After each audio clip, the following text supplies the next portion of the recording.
So I had my third field work week today. It was definitely a long 2 hours. Everyone was in such a bad mood. And our teacher was in a really bad mood and everyone was like acting up. So that definitely made it for an interesting day. But a few things did happen. So it was kind of interesting because we've been talking about like suspension rates among Black students in like preschools and stuff.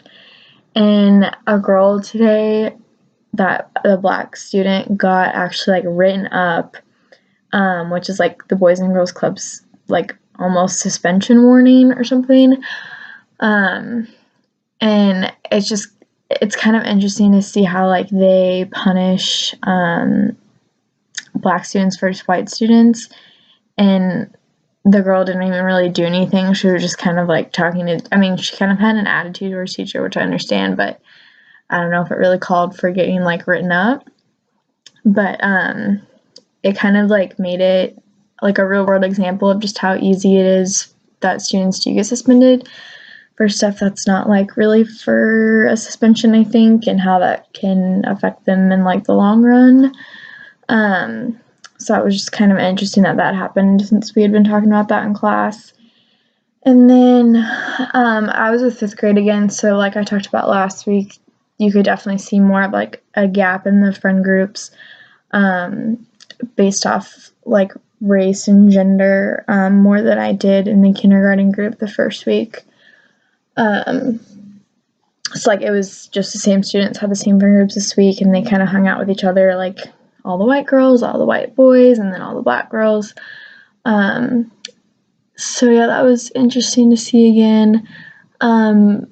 At recess, the friend group of the white girls were sitting at a table, and I like went up to talk to them and stuff, and they were just talking smack on the group of Black students. I guess they like don't get along very well, and they walked out the door together, and the girls like, oh, like there they come, blah blah blah. And so yeah, you can just tell that at that age they definitely see a difference, I think, in like race and identify that more than the younger students do.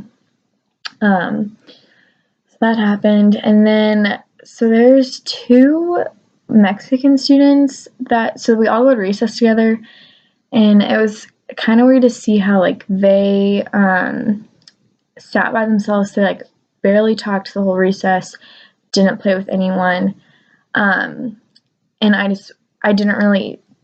tried to kind of talk to them and they were responding, but I think the language gap was a little barrier there. Like it seems like they probably speak Spanish at home and then English at school, but you can tell how that we've also been talking about that in class, like how the language gap can, make some teachers think that they need to go to like special resource room or something.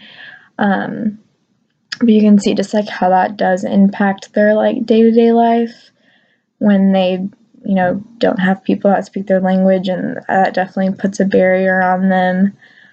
So I kind of felt bad for them. I was trying to hang out with them, but they weren't really, talking or anything. So it's kind of interesting, but yeah, other than that, nothing too crazy, so bye.